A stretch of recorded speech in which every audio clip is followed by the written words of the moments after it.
Good, really gonna rise with the sun. Step 2, get some good, some food in you. Step 3, think real hard about what you wanna be.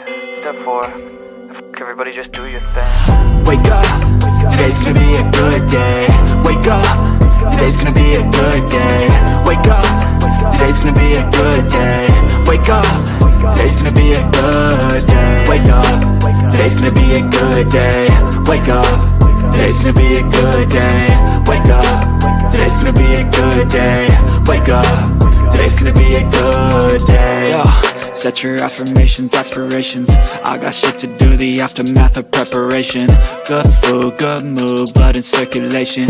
One step at a time, yeah, that's how you make it. Set a goal you control and the steps you take them. I try to pick one thought, have some concentration. And if I make a mistake, it's called education. I try to do this every day, call it replication. Wake up, today's gonna be a good day. Wake up, today's gonna be a good day. Wake up, today's gonna be a good day. Wake up, today's gonna be a good day. Wake up, today's gonna be a good day. Wake up, today's gonna be a good day. Wake up, today's gonna be a good day. Wake up, today's gonna be a good day. So life ain't easy, yo, I think there's a reason though. Ups and downs, just like every different season, yo. Sometimes I'm high, other times I'm barely breathing, though. I always gotta fight and hide from the demons, yo. Negative thoughts are poison, they rot. Head full of flies, so here come the clouds. They'll never stop unless I can swap all the bad for the good in my head when I'm lost. Yeah, so I'ma fake it till I make it. Positive thoughts are overtaken, I got patience. One day at a time is how you operate a cadence. A flow, you grow, you show yourself a foundation. Stay away from all the shit that causes temptation. I know that I like to do it cause it's sensation. I live my life in my head like a narration. Don't expect greatness, do my best, man, I'll take it. Wake up, today's gonna be a good day. Wake up, today's gonna be a good day. Wake up, today's gonna be a good day. Wake up, today's gonna be a good day. Wake up, today's gonna be a good day. Wake up, today's gonna be a good day. Wake up, today's gonna be a good day. Wake up, today's gonna be a good day. Wake up, really gonna rise with the sun. Step 2, get some good, some food in you. Step 3, think real hard about what you wanna be. Step 4, everybody just do your thing. Hi, Bullhorn Betty. Thank you for my shirt. Welcome to the Bullhorn Betty Kids Club. Once the new evidence came to light, Sheriff Guerra was adamant that we needed to inform our community as soon as possible. These were just a few words that the chief of police said at a press conference related to Rachel Morin, which went missing August 5th. However, she was found a day later, bludgeoned to death. Rachel Morin, mother of 5, often found comfort in being outdoors and working out. This was no different August 5th, around 6 p.m. when she went to the Maupassant Heritage Trail in Bel Air, Maryland. Nobody really knows what happened on that trail, but whatever it is, it was really horrible. A teenage girl found her body the next day during search efforts. The horrific scene only can be what is left to imagination. Her death has grabbed local, state, national, and international headlines. DNA was located at the scene of the crime. DNA evidence is part of nearly every modern-day investigation, and in Rachel's case, DNA evidence was collected by our Forensic Services Unit. This DNA evidence has come back as a match, tied to a home invasion and an assault of a young girl in Los Angeles this past March. This is the first time that we heard of an assailant associated with her case. Unfortunately, that suspect has not been positively identified, but he did leave behind his DNA. In the video we obtained from the Los Angeles Police Department to be the person that murdered Rachel Morin on August 5th. Rachel, mother of 5, died a brutal death. Can you help? And the tip line number is 410-836-7788. Her family has been struggling so much to find answers, and they have been met with lies after lies after lies from a lot of people that proclaim to be this young lady's friends. So This is Layla Santinello. She has been missing since June 27th, 2023, and she disappeared from Kingsport, Tennessee. Chronicles of Olivia and I went out to Kingsport, Tennessee on several different trips, searching for Layla Santinello or any information leading to her whereabouts. These are my thoughts on this case. Well, I have to be honest with you. I was hoping by now we would have found Layla. So this has been very hard. You know, we want to bring her home. We want to make sure that her family knows what happened to her. I think is really the most important. Her family has been struggling so much to find answers, and they have been met with lies after lies after lies from a lot of people that proclaim to be this young lady's friends. Just like to speak to them just for a moment and just say, if you know something, say something, because her life does matter. For the family members of these people that know what happened to her, it could have been your daughter. It could have been your granddaughter. You need to ask them to stand up and speak up.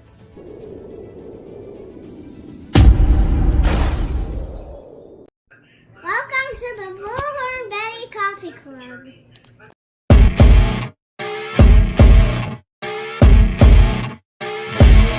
As you wake up in the morning, you want to find the latest, greatest information about criminal cases and have an intuitive conversation about the suspects associated with these cases. Head over to the Bullhorn Betty channel on YouTube.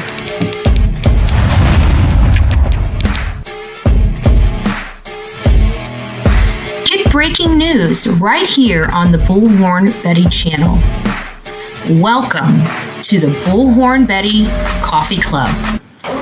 Enjoy your stay and enjoy your day.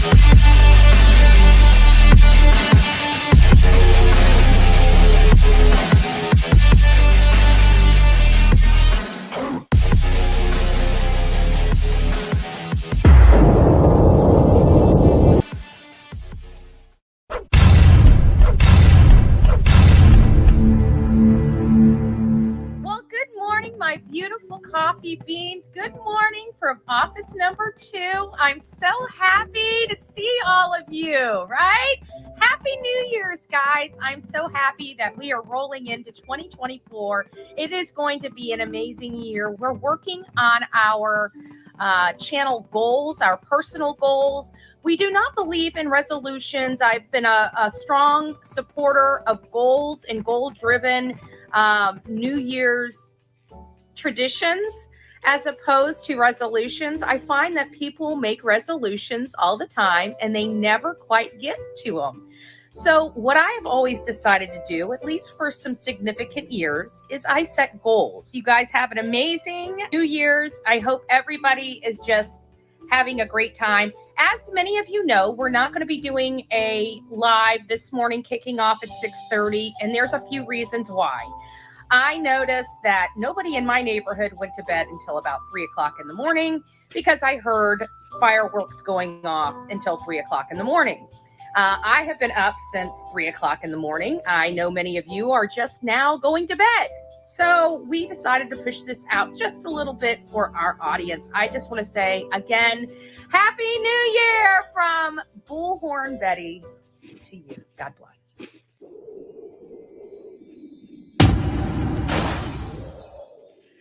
Well, good morning, my beautiful people of YouTube and X. I hope you guys are having a wonderful, wonderful New Year's so far. I don't know what time you guys went to bed, but if you were in my neighborhood, it was a really long night. I gotta say, it was a really long night. I don't know how people that can hear survived. I really don't, because personally for me, I got one ear, so I can literally roll over and like the whole world can explode and I'll wake up the next morning and be completely blissfully unaware. That's just how it goes. It's nice to see everybody. Sonia, Southern Grammy Wolf, Angie, Tammy Little Bit, it's nice to see you. Penny Riddle, it's nice to see you as well. The Real Me Too up in the house. Jessica, Sonia, it's nice to see you this wonderful New Year's Day. KB, it's nice to see you as well. Katrina, good morning. MJ, good morning. Everybody, good morning. Good morning. There's enough mornings and New Year's to go around for everybody that's up in the house. I am Team Summer. It's nice to see you up in here as well. Alabama mom of 4, Dawn Holla. It's nice to see you. Sheila, JB's mom. Bookworm, good morning, loves. November Rain, good morning. Who else do we have? Just Debbie is in the house. Good morning, love bug. Connie Branch, I did get your message. I haven't had a chance to respond to you yet. Good morning and Happy New Year, love. I will get to you today. I promise. I promise. I shouldn't promise because I always get sidetracked and don't do what I say I'm going to do. But hey, welcome to the S Show on the Bullhorn Betty channel. Angel, it's nice to see you. Teresa, good morning. Good morning. Good morning. It's me. Jen is up in the house. She's clawing and scratching. She's like, I got too much time on my hands. Shannon, it's nice to see you. Miss Chat, it's nice to see you as well. Who else do we have? James, good morning. Good morning. I'm always wanting to say good afternoon. I think it's because we're off. We didn't start at 6:30 and it throws everybody off. Sweet Misery, good morning, love. Good morning. We did the additional interview with Ashley. If you hadn't had an opportunity to go see that, I had a lot of stuff going on. I didn't have a chance to advertise it. So if you guys want to go over there and see the documents and listen to more information, please do so. Please do so. Rosie, it's nice to see you as well. Lori, good morning. Good morning. Vermont girl, Susie Sue is up in the house. Thank you for all you do, Susie Sue. Love it. Good morning. Victoria, good morning. Maddie's mom, good morning, Cynthia. It's nice to see you. I think Ashley, oh, good morning, love. Good morning. Superman's grandma. I love that. Oh my goodness, that is too cute. That is absolutely too stinking cute. I love it. I love it. Mama Shell Bell up in the house. Good morning, love. So Happy New Year. If you guys didn't get that yet, if you guys didn't get the message, it's New Year. I don't know what we're gonna do. I mean, it's a new year. We just blinked and sneezed and it was 2023 and now what? 2024. Ooh, cover your ears, folks. Cover your ears. On the way. Say la vie to 2023. That is my message for thee. I am dead serious. I am dead serious. We're walking into 2024 like this. My favorite, my Pink Panther. Before we get too far into this show, we're going to be talking about some topics that I, have to assume are pretty sensitive in nature. Okay. I mean, we're going to be talking. I know that a lot of people have mixed feelings about this case with Savanah Soto and Matt Guerra. And there's a lot of hurt feelings, as you can imagine. I mean, you've got a family that is reeling from grief that they thought they knew, put it into the hate. Good morning, love. Good morning, West Virginia Holler Girl. Good morning. Good morning. So we have some, families that are not liking comments from social media. I don't know if I guess they're kind of coming down on, one, the misinformation, people taking stuff as fact and peddling it as fact instead of rumor or, opinion or opining or, just a host of other things that aren't facts, right? And so they're getting a little frustrated about the misinformation going around, and they're getting frustrated with some of the comments being made online. We can understand that. And you guys know more than anybody. I always pray to God that when when kids are missing and stuff, you run to social media. It's the biggest and fastest way to get your message out there, to get it is on, as many eyes on your child, your case as possible. So we understand that, but there's an ugly side to social media, and there's mental health issues on social media. We have to think there's a lot of people that can't work, that sit home and they're online all day long, right? These aren't people that are, there are just some people that just like to hurt, no matter what it is. Every time, every case, all they ever want to do is just cause misery and pain for somebody that's already going through misery and pain, a misery and pain that these people have no clue about. So I am very sympathetic to what the family's saying. And we deal with this on every single case. It's not unique to them. It's not unique to this case. It's just part of the process, the ugly part of the process, right?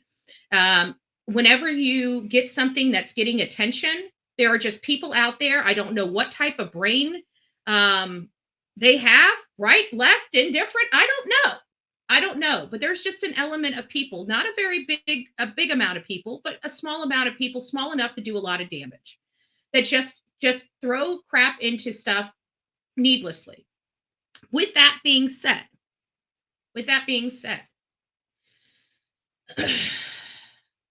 whenever you have a case where there's murder or anything like that, I recommend, this is just my recommendation, you have a point person in the family to field social media. I really, truly wish that the families, the immediate families of these victims wouldn't come to social media. It does no good.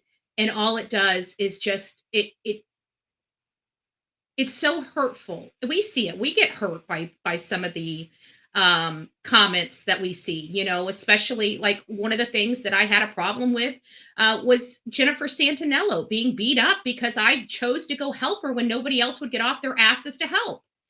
And, it's frustrating to see that. And I never thought that anybody would ever attack a victim's family until they did. I figured that they wouldn't go that low. This is not much different, but it is in part because we are looking at the lives of these people. There was a child, an unborn child murdered. And there are a lot of people like me that we want to know why. We're not here to wield accusations and point the finger at the family. However, we are here talking about facts of the case, and the facts of the case are not good. The facts of the case are that these two individuals that lost their life are associated with drugs and gangs, period. We can't change those facts. Do I think that this should have happened to her or him? You guys know my stance on that. Of course not. There's nothing that anybody can do in this world short of killing another individual that would ever warrant or get the green, go ahead from this channel unless they are convicted of a crime and sentenced to death. We don't want to see anybody die ever at the hands of anybody. We would love to have kumbaya all the time. It's just that's not the reality we live in. So I'm going to play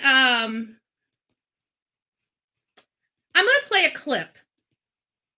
And this is the family. I'm sure many have already heard this, but this is the family of the deceased, the female deceased. This is Savanah Soto's family.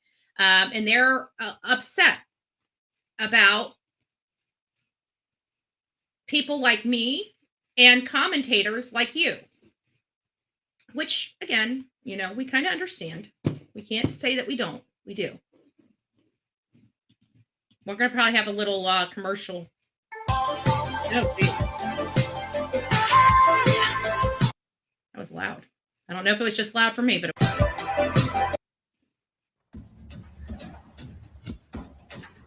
Good evening. San Antonio police continue their capital murder investigation into the deaths of a young couple and their unborn child. The bodies of 18-year-old Savanah Soto and 22-year-old Matthew Guerra were found the day after Christmas. The father of Matthew Guerra told us police did not find any guns or cell phones in the car where the bodies were discovered. The medical examiner. And I'm pretty confident they didn't find any guns inside of his apartment. I don't know. Again, I'm hearing from evidence that his dad went in there and cleaned the house when they found out he was missing. Just FYI. Ruled the deaths as homicides. And police have recently released videos of two persons of interest. The video shows a man driving a dark pickup truck described by police as a Chevy Silverado with a bed cover, and another person driving Guerra's Kia Optima. Chief. That was new information that we did not realize at the time. And just to let you know, you can clearly from this angle, even though we're not even zoomed in on it, you can clearly see the Chevy emblem on the back of this truck. So I just want to make sure that everybody understands this is a Chevy Silverado, not an F-150. So I can see clearly the Chevrolet emblem on the back of that truck. But the new information is this truck is not an open bed. It has a hard cover. Now, granted, that cover can be easily removed and making it back to an open back truck. So we're not going to really pay, but that was just new information that we didn't hear previously, is that it had the bed of the truck had a truck cover over it. Chief McManus said the video was taken nearby where the bodies were found. Anyone with information on the case should reach out to SAPD's homicide unit.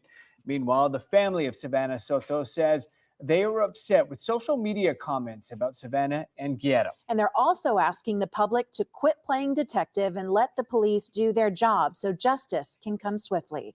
KENS 5's The Soto family says a lot of the comments they are seeing. And I just want to say, for the most part, I mean, there are some just, I've watched, I think the worst.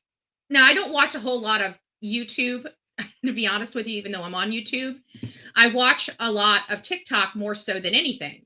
And on TikTok, there's a lot of misinformation being peddled as fact. Now, I don't know if that's the case over here on YouTube or not. Again, I'm not paying because, you know, YouTube, the clips over on TikTok are usually 3 minutes or less. Easy to get through a lot of information in 3 minutes or less. Over here on YouTube, we have like lives that last for hours, a little more. It's a little more time involved to go through all of the, comments that people are saying here on YouTube. So I don't know how rampant the misinformation is. I know we try to be as factual as possible and to differentiate between what we assume to be the case versus what is factual to the case. We really try to do that. I wish people would understand the difference without people having to tell them that. But either way, it is what it is. And we're trying our hardest just to get the information out. And I even went back and looked at the images and videos again, because, I was doing AI and I was trying to get specific images in different ways and, 600 to 800 pounds. Well, I went back and started looking at body sizes and weight, but I do definitely believe he's over 400 pounds. I definitely believe whoever that is 350, 400 pounds. I don't think it's quite 600. I don't know, because it's so hard to see that because you don't know how wide his body is. You can see it from the angle. You can see how wide it is from butt to stomach, but you don't see how wide it is from shoulder to shoulder. And when he does turn around, you've got an angle shot, so you really can't see what his width is shoulder to shoulder, and that really does help with the weight and the height. The height determines. Oh, he's definitely 400 pounds. Yeah. But those images that I showed yesterday, and for those that don't understand what I'm talking about, I used AI to help create some images to look at, belly features and what facial features and how, full a face would be at the body structure. So it wasn't to mimic who I thought it looked like. And it was just to help us identify certain body features. And I think I was able and to determine, height and size to get those features as well. And that's where AI and reality still don't bode together too well. But we were able to get the images, but it took a lot of creative words to get the images that we got. I'll just leave it at that. It's a long story. And maybe one day we'll go through the class of text to image. I'm just learning it myself, but I was thankful I was able to get the images that I was really trying to get out of AI. This is just a machine generating this. You type in words and it generates it. It's kind of cool. On social media are hurtful and they want it to stop. They also say there are a lot of people sharing false information about the investigation. It's not 100%, and we just ask that you just, don't share it. Like, all you're doing is slowing down the process. I disagree that it's slowing down. It's slowing down the process if people are calling this into law enforcement, which we tell you guys all And I try to hit this true each and every time. Do not be, if you are not associated in this case, you do not know the players in this case, you do not have evidence or any information other than your theory, you do not pick up that phone. You do not call law enforcement. I know you think that you have very relevant information to the case. I get it. I understand. I'm not, I'm not, if you have eyewitness testimony or know somebody that does personally know somebody that Aunt Millie down the road was a witness to the crime, call that tip in. But if it's like, oh, well, have you guys thought about getting a helicopter and flying over this area? Please, please, please don't waste their time, guys. Okay, we got to be reasonable here. I don't think it's anybody from our channel. As a matter of fact, I can almost guarantee it's not anybody from our channel. But in all fairness, how many people are going to watch this that might be doing this stuff? And so I'm just trying to challenge everybody, please, if you do not have real, authentic evidence and information relevant to the case, do not call your theories into law enforcement. I know you're trying to be helpful, but I can promise you, you are doing exactly the opposite of helping. The family of Savanah Soto say they are trying to grieve in peace, but say false statements on social media are upsetting. And it's very upsetting, not just to me, to my family, but to my son. I just wish that people would just stop and let the police, the detectives do their job, do it the right way, so we can get justice for my granddaughter. Savannah's Aunt Valerie Mendoza says with everyone trying to play detective and making false accusations is not helpful. That's not helping us. Like, I've already removed myself from a lot of social media because of it. Everybody has negative comments, and she wasn't innocent. They weren't, See, they're acknowledging this. This is the problem that I'm just trying to notate. They understand that what we're saying is true. They just don't want to hear it. And I'm sorry, we did not put them in this situation. I'm very sympathetic for this family. Everybody knows that nobody would want an unborn child to be injured in any way, shape, or form. I don't care what they did. That child was innocent. And as far as I'm concerned, outside of having guns and being hard and being out there, these kids did absolutely nothing wrong. I mean, in the grand scheme of things, yeah, they were selling drugs. Yeah, they were being heathens out there in the streets. Okay, I get it. Okay, I get that. But what did they really do? They weren't burglarizing people. They weren't robbing people. They weren't killing people. I mean, in the grand scheme of things, if you really look at it, they really didn't do a whole lot wrong. They did a lot of knucklehead stuff that got them in a whole bunch of stuff. But this is the problem, though. And this is kind of where it sounds insensitive. And I'm going to take what Cinema Shotgun, I said what his name is, Shotgun Cinema or Cinema Shotgun, whatever his name is. Hold on, what is his name? Cinema Shotgun, Shogun. Cinema Shogun. Okay, sorry. Cinema Shogun. I'm going to take some statements from his, and the statements from his is if I've got to be the asshole, then I've got to be the asshole. The bottom line is these people, they had a wake-up call a long time ago, right? A year ago when a 15-year-old member of their family was gunned down. Now, whatever the details of that, again, I'm trying to be as sympathetic as possible, but, I feel for this family. But this illusion that they didn't know what they were involved in, or they didn't know what their kids were doing. And, they had a wake-up call a year ago when one of their family members got gunned down. They could have moved. They could have relocated their family. They could have started changing and making changes in their life for the better, for their family, so they didn't have to go through this again. This idea that we're just not supposed to talk about gang violence that are taking these young kids off the street because it hurts some family members' feelings, unfortunately, that's not, I feel for them. But, and I don't want people to think that because they live this lifestyle, they deserve this to happen to them, because nobody deserves this. But in all the same sense, how it's falling a little on deaf ears, in my opinion, to come here and blame social media. Because let's face it, social media did not do this to your family. They didn't do this to your family a year ago. They didn't do this to your family today.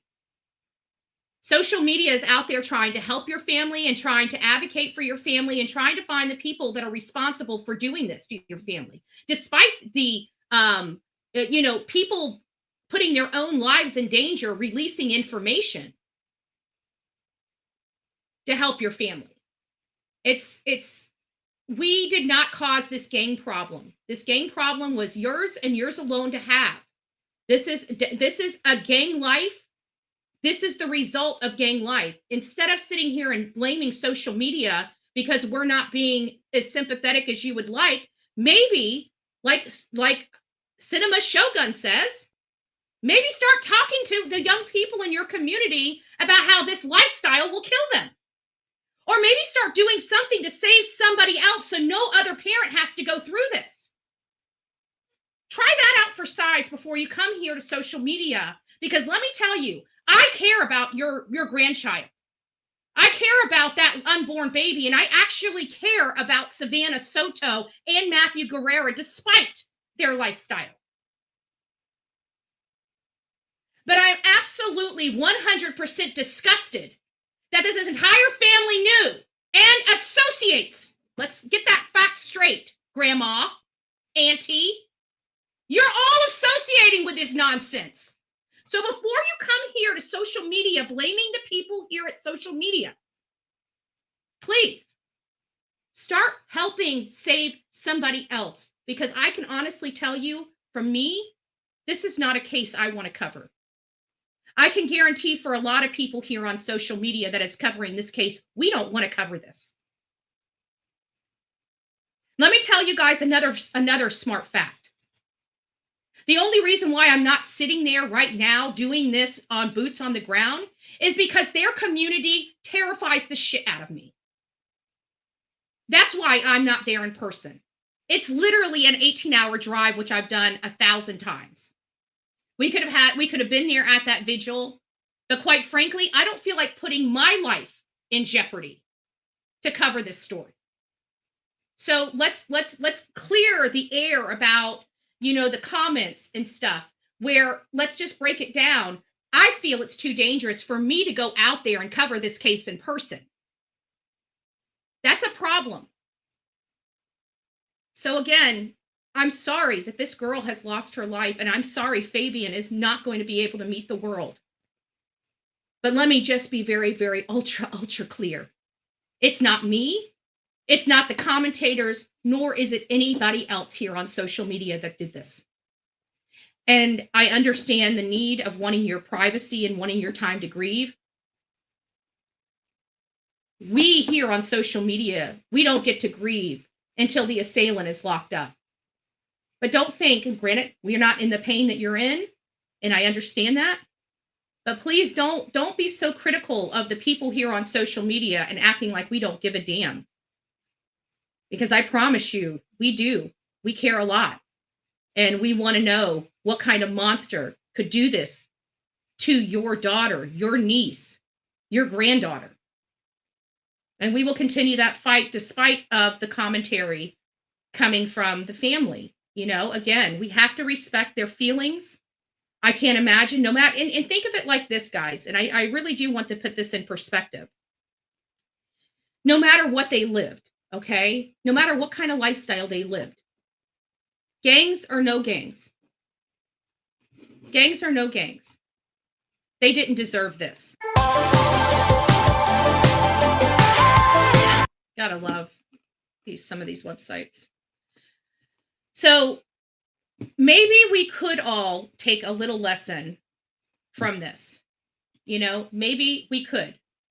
And maybe this is a great opportunity for us to say, we support this family, even when the victims aren't perfect, because let's face it, who out here in this world are perfect? I can tell you I made horrible decisions that almost lost me my life. That I can honestly sit here and tell you right now as a true hardcore fact. I lived in a lifestyle, not this lifestyle. Something similar, but not this.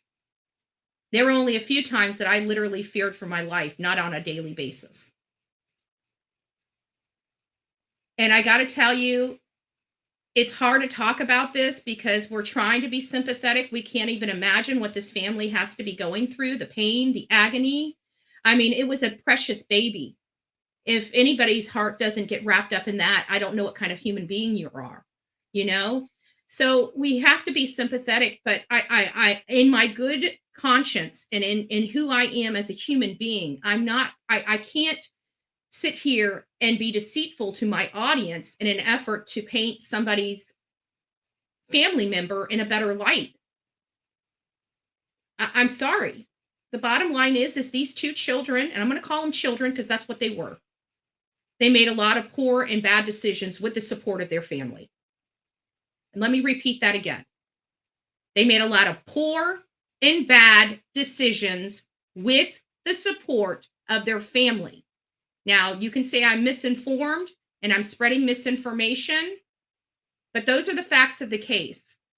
And again, I didn't do those. I'm still going to advocate for the victims. We're still going to be putting up stuff to help try to locate the assailant.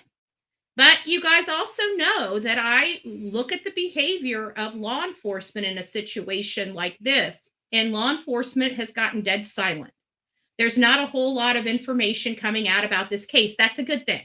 Okay, it's a good thing. It means they're working and they've got a good handle on what's going on, and they probably know who the key players are, and that's why they're not asking for, involvement. This is going to be, I mean, outside of some upcoming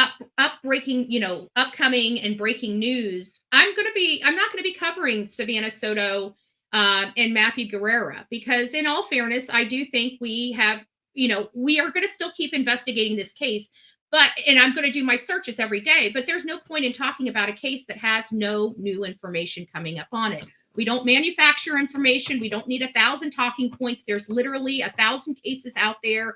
What we do is we start advocating for a new case. When new information comes out about this case, we inform our audience. We're not going to go on a 2-week diatribe about every single element about this case. The bottom line is that it could only be one of a few motives, means, and opportunities. It's either drugs, gang, dispute, or the fight at the court, which still goes back to the gang. Either way you look at it, something terrible happened to these kids. It seems so strategic because it was literally hours before they were going to be delivering their child. I'm going to go here. I think this is where, hold on. Yes, this is right here. This is where I think this is where cinema, Shogun, really, I think he said it better than me, because, I'm just kind of an upfront, very just blunt person. Some people have a better song and dance, better bedside manner, right? I'm not a doctor. I don't need bedside manner, I'm kind of a person that's just like, this is the stuff. Here you go. Believe it, don't believe it. Let's move on, right?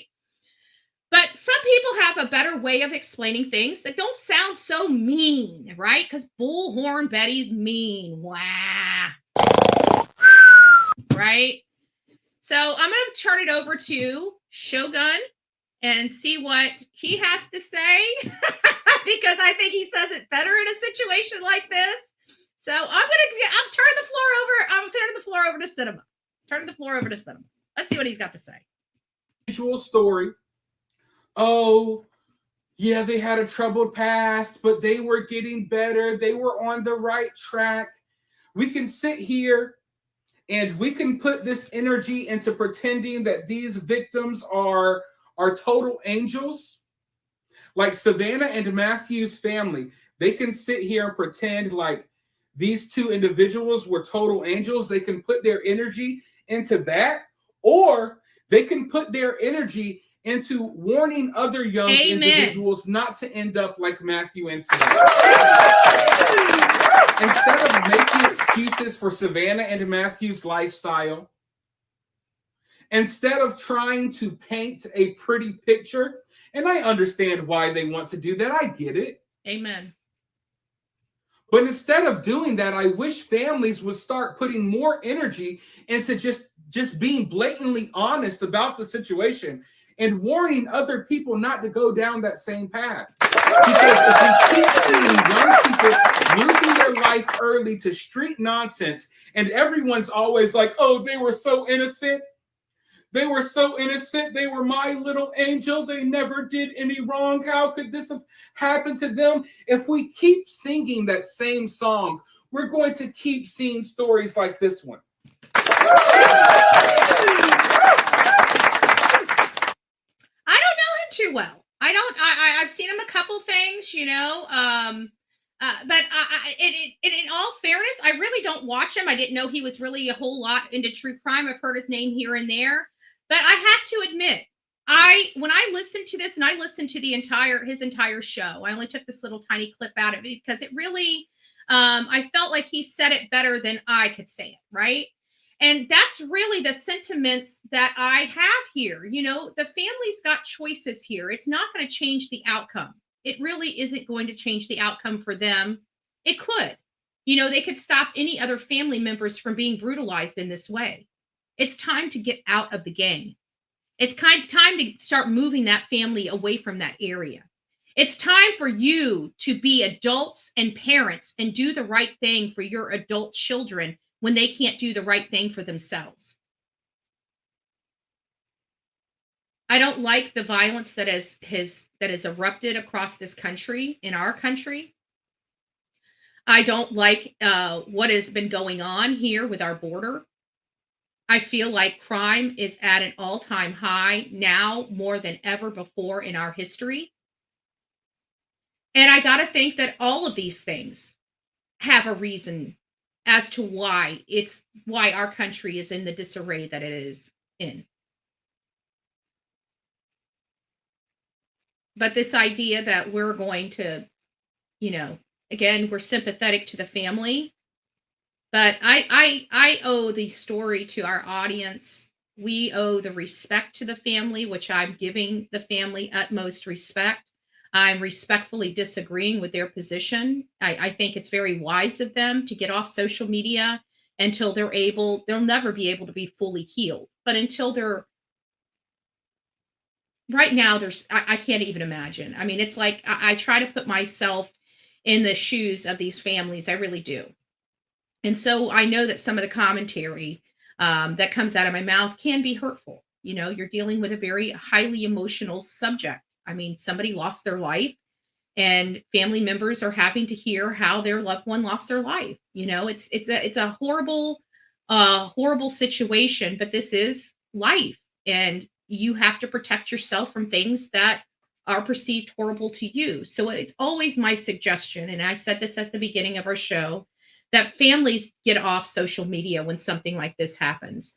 If you're smart and something like this happens to somebody that you know or that you're working with, advise them to set a point person for social media. This is somebody that's going to go through the social media chats, you know, read the comments, look for the clues, look for the evidence to turn over, because that's what families really are looking at on social media. They're wanting to come here to see if anybody has any tips or leads that could help them.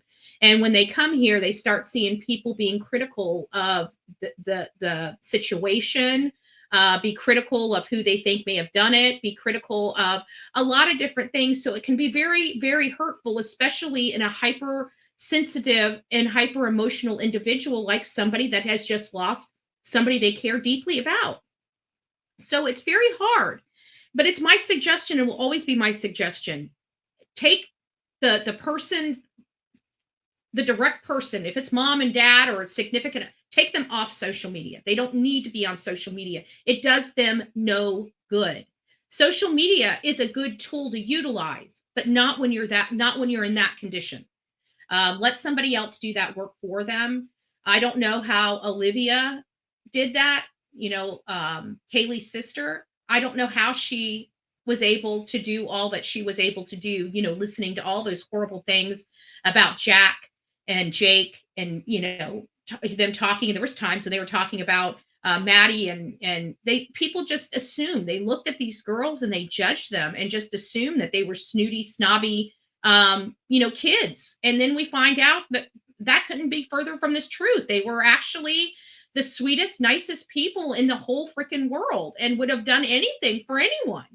So, we can be very judgmental, and sometimes our judgmental being is completely off base.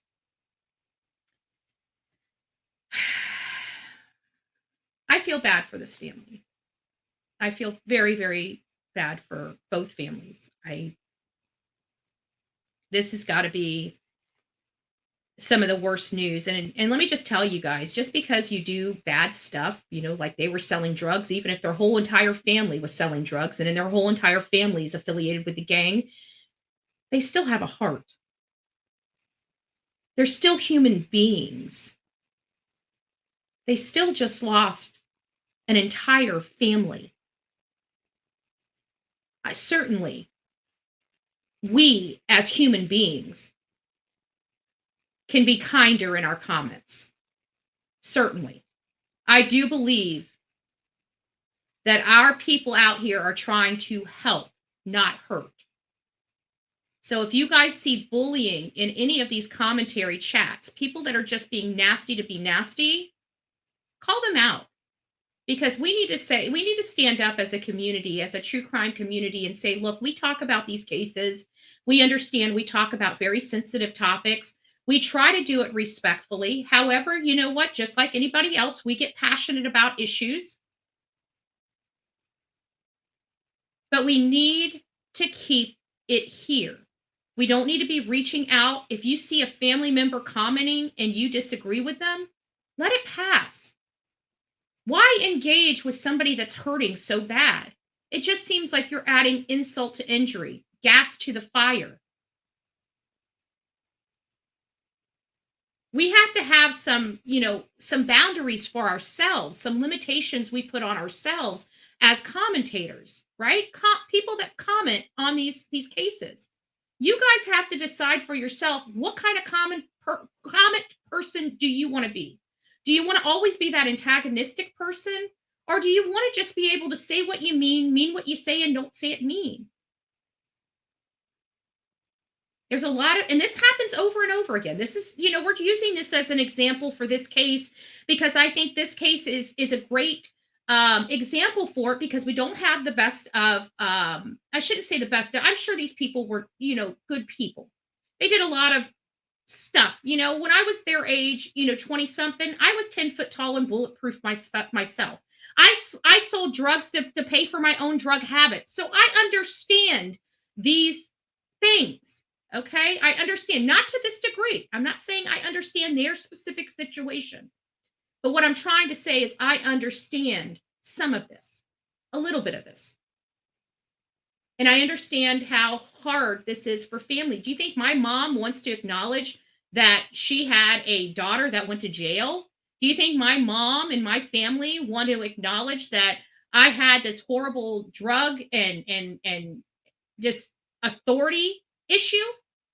Do you think it's easy for my family to embrace that lifestyle of me? Of course not.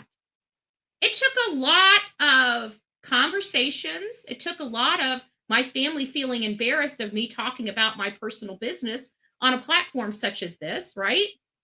But they also learned that that was part of my healing process, was to help others. Some people, they want to sweep stuff under the rug. They don't want to acknowledge what's really going on. And I can kind of understand that. They have the whole world in their private life.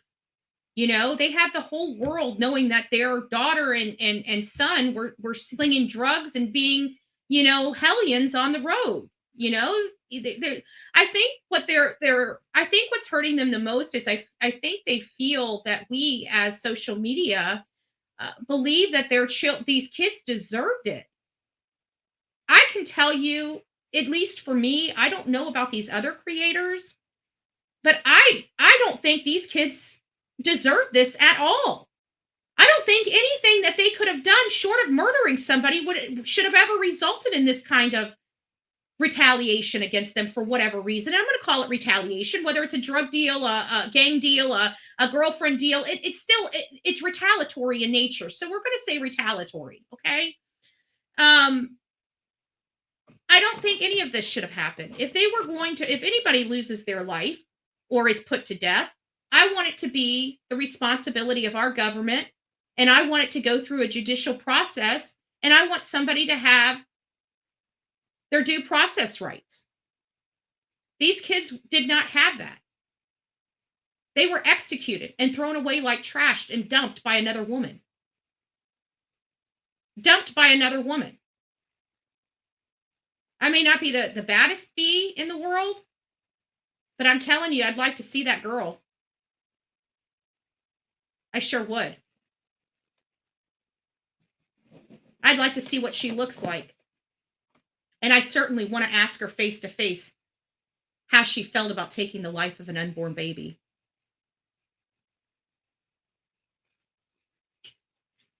Does she have nightmares of seeing Savanah there in that seat?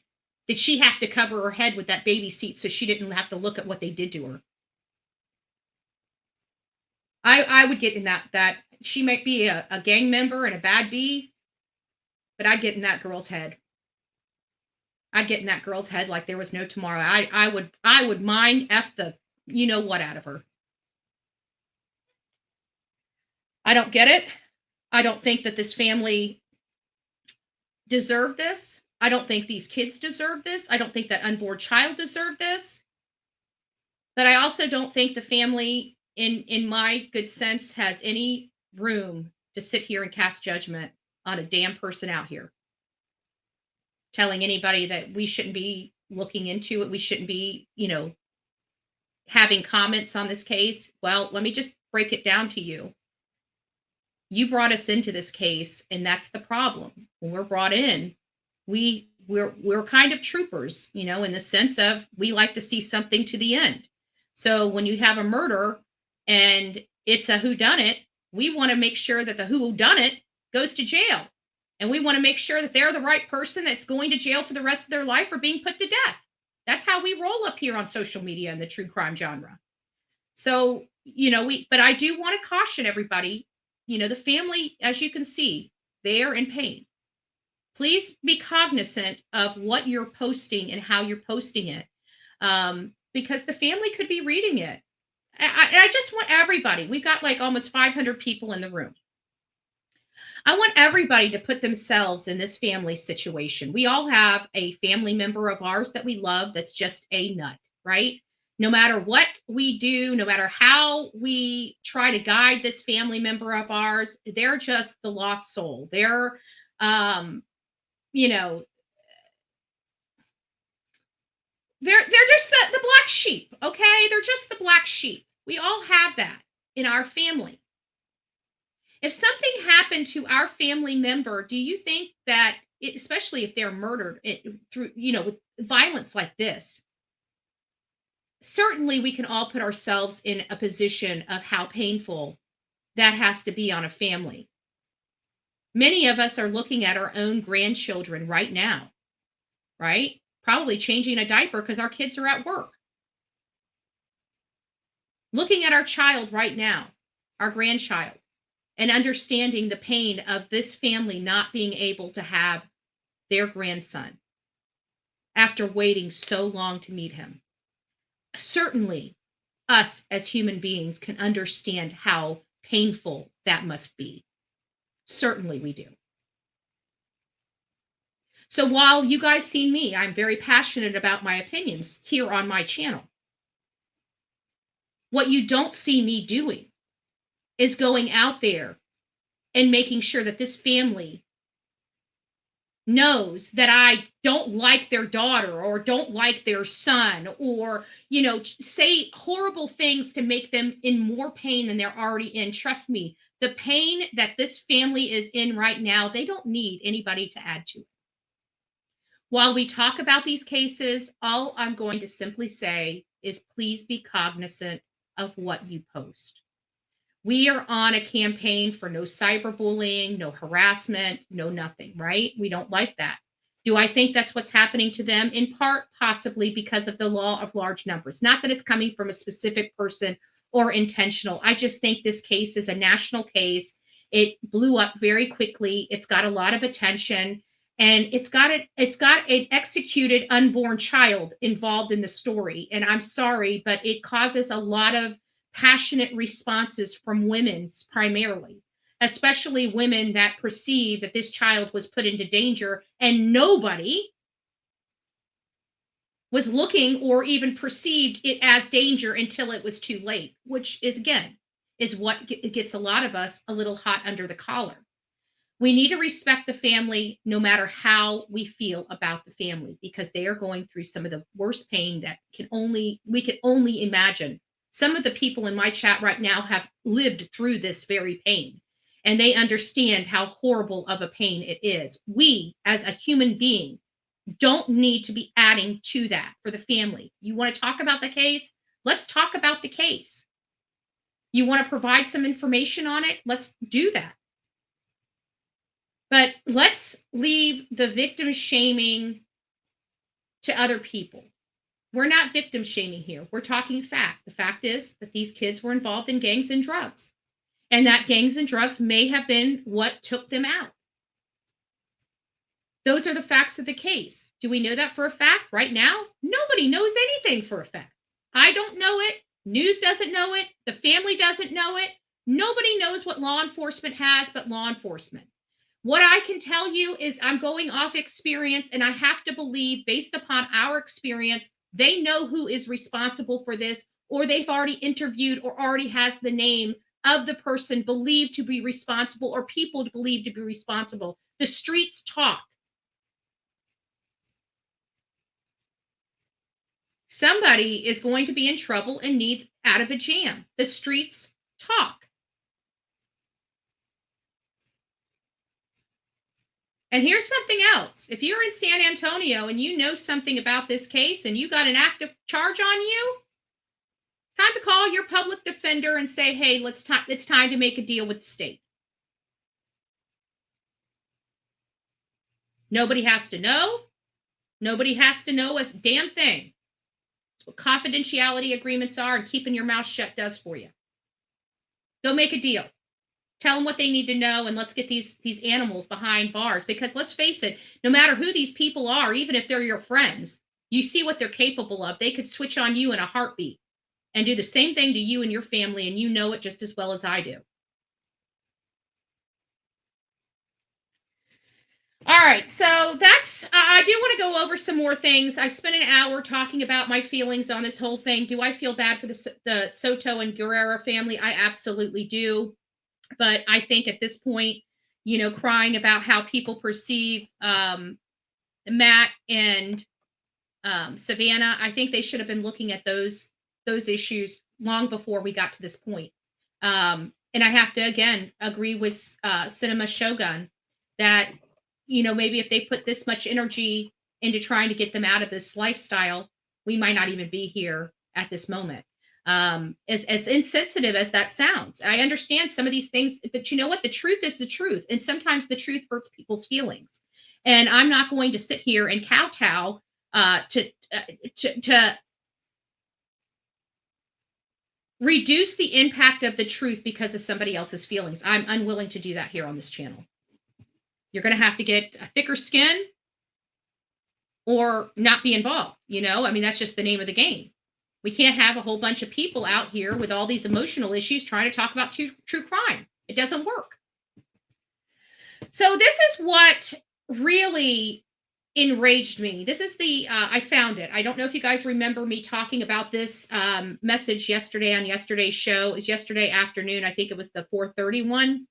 It says many people in the Facebook group seem to agree Matthew wasn't just to blame. She should be accountable for staying with him and continuously going back. I hate the word she should be accountable for staying with him. Trust me, everybody's been accountable for what their lifestyle. We've got 3 bodies in the morgue, including an unborn baby. Trust me, I think everybody's accountable at this point. This right here is the stuff that really...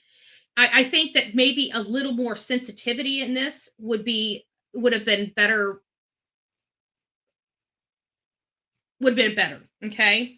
So and not only that, but in a domestic violence situation, we know that it's not just the violence and walking away. It's um, the mental stuff that goes along with being in a DV relationship, the psychological stuff that keeps you there, the invisible chains that keep you going back. Keep going back. This is somebody that wrote this, in my opinion, is somebody that's not in a domestic violence situation. I could be wrong. But it says, personally, I think it's awful. She put her and her baby's life at risk by sticking around, but she was also young, pregnant, and hormonal. And she had been with this guy since she was 15, from what I've heard. So he was all she knew. I wish they both had a strong support system to help them get away from that lifestyle. And that's it. This family, it comes back, unfortunately, to their family that knew this was going on, and to them. Where was the tenacity to make sure that this didn't happen to their family again after her brother met his demise with gun violence? He was murdered, most likely gang related, because I don't know anybody else that gets whacked for stupid shit like this. Excuse my language. But I really took offense to the way that was written, talking about accountability. I'm sure that's not the way the person, at least I hope that's not the way the person wrote that. But, in reality, we have to look at it. We saw a very pregnant, actually, let me go back to Cinema Shogun, because he's got it up here, and we've seen it before. Actually, let me go back to his comments. Actually, let me just put it back up here, because he's got some more stuff to say. Let me just put him back up here. He's got some more stuff to say. Oh, shit. I hit the button twice and it knocked me off. Give me a second. Okay, he's back. He's back. All right, here we go. Oh, Sonia, God bless you. 5 Bullhorn Betty gift memberships from our beloved Sonia. Thank you, Love Bug. If you received a free Bullhorn Betty membership, please do not forget to tell Miss Sonia. Thank you. Thank you for your love and support, Miss Sonia. Let's just listen to him some more. I think this goes to, I think it's like another 30 or 45 seconds. Families who have dealt with situations like this one, they need to start speaking up. Instead of trying to paint this beautiful picture, paint the picture for what it is, so we can prevent this from happening more in the future. Like I said, when I think of this case, it all brings me back to this one photo. A photo says 1,000 words. This is what I'm talking about right here. Everyone's saying, oh, Matthew, he was getting better. He was doing better. Look at this photo. Is that not Matthew and Savanah, with Savanah pregnant, about to pop? Savanah is pregnant, about to freaking pop. Matthew standing right there, waving the straps around with the beams. This was not some secret photo.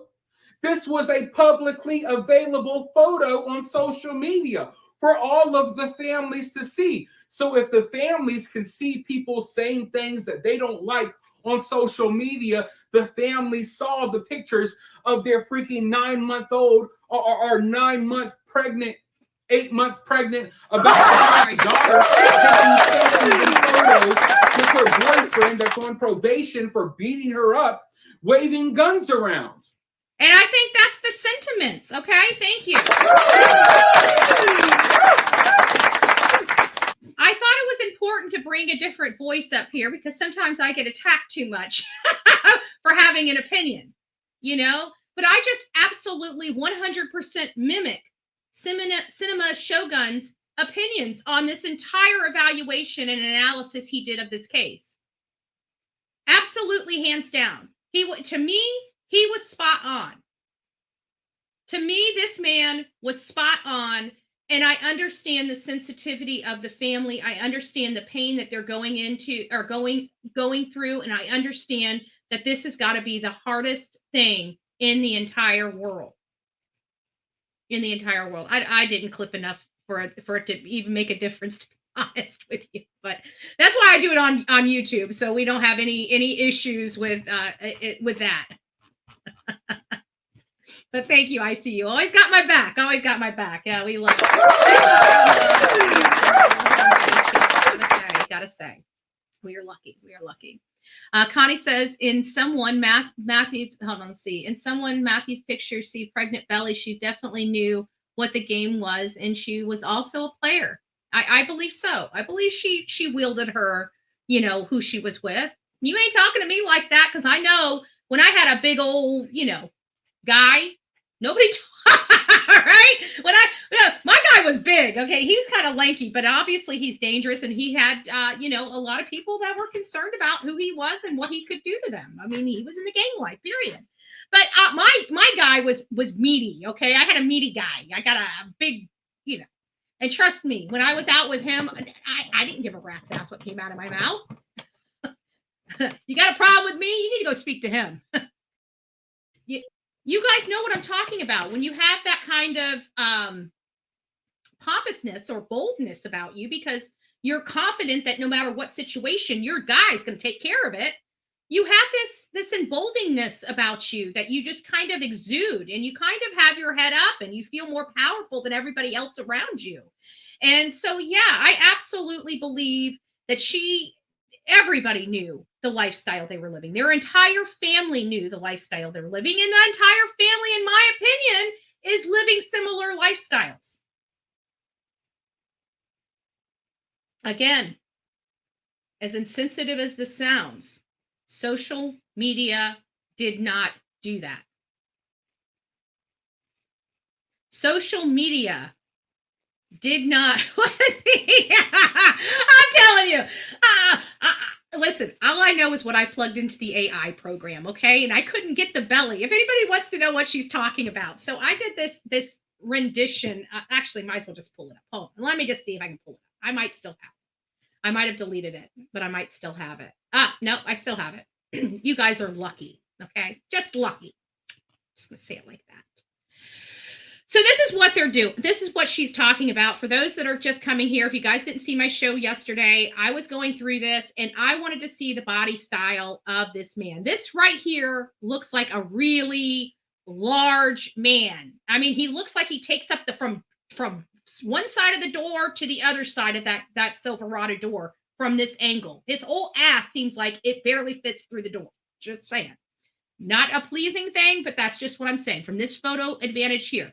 So we get a little bit closer. We see that there's something there. People are saying maybe he had something in his shirt. Maybe he was paying them off, whoever was in that car. That is possible. Maybe this guy's not as big as we think. But I went ahead and blew it up. And that's a side angle from him. And that's from the tip of his stomach to the shadow of the hump on his ass. He is a wide and a very large man. I kept looking at this, and so I kept putting in AI programs what would make a man look like this. And so I wanted to get the belly. So I started working with the AI program and started, utilizing text to image processes. And I was able to develop this. And it gives us kind of the belly we're looking for. But the thing is for this man to be generated, I had to plug in 600 to 800 pounds. So that's where the 800 pounds comes in. I'm looking at the guy in the truck. He looks like a large guy. I don't think he's quite 800 pounds. It took me a little while. I had to look at different body heights and weights to finally determine. But I definitely believe this guy is definitely over 400 pounds. I would say he might even be over 500 pounds. But the 600 to 800 pounds might be a little bit too large. Okay, I get it. But again, that's what I had to plug in to the AI program to develop that belly and that face size, because that's kind of the face that I saw, not a mimic image of what he looks like, just the chubbiness of his cheeks. We're taking the facial features out, blur his face. We're only focusing on body features. And that's what we are looking at. We wanted to see because we were looking at Annalisa's dad as being a possibility of committing this crime. But when I'm developing this through AI, the image that I'm seeing out there from the truck seems to be a much larger, broader, and younger person than Annalisa's stepdad. Okay. It took me a little while, but I had to watch it and clean it and clean it and go out, go in, go out, go in, go out. I mean, it's been, you guys know how many days we've covered this. You know, I've been working around the clock previewing. I previewed this damn image so many times that I'm starting to think I'm seeing stuff that I had to step away. I can't watch it at least for another day, just so I can clear my head. But one thing that I did notice with this guy is that his head is literally on his shoulders, which is much different than Annalisa's stepdad. His head is literally on his shoulders. Now, I don't think the guy that's getting out of the car is this fit. I think he's a combination between this and this. But the only way I could generate these images was by putting 600 to 800 pounds in. Because when I was putting 400 to 600 pounds in, a much leaner body type came up. And I was like, this is not indicative of what I saw coming out of that truck. This would be more in line, but this is more likely the belly, not necessarily his body structure. He looks a lot, maybe, I don't know. I have a funny feeling this is going to look more in line with the guy we're looking for than this guy right here. But if you're wondering where that 600 and 800 pound comments keep coming from, it's because of this generation that I did, this AI. You know, I was playing with AI, just seeing what I think it helped. I really think it helped. It was interesting. I didn't know if it would work. The Nutty Professor. That would probably be more in line with an 800 pound person. I don't think the guy that got out of the truck was that big, but who knows? Who knows? We can't see him. It's so far away that we can't, we just can't. 350. I think 350 pounds is too light, because I've seen, I don't know if you guys ever heard of, Steven. His name's Steven's, what was his name? Megahawk? Hold on. Megahawk. I can't remember his name. Stephen Davis. That's it. I knew it. Stephen Davis. Let me pull this guy up here. This guy here. He's a big guy, too. He's a big guy. Friend of mine. I should say an acquaintance of mine. That's what I should say. That'd be more accurate. An acquaintance of mine. There's Megahawk right there, right? Big guy. Big, meaty guy, right? That dude right there is 250 pounds. Okay? I know that for a fact because I asked him. I thought he was like 350, because again, my weight that's all muscle. Yep, I get it. But he's a big guy that's 250 pounds. And that might be muscle, but you're saying that this other guy getting out of the truck's only 100 pounds larger than him. And I got to say, I don't think so. He's 250 pounds right there. That's Megahawk.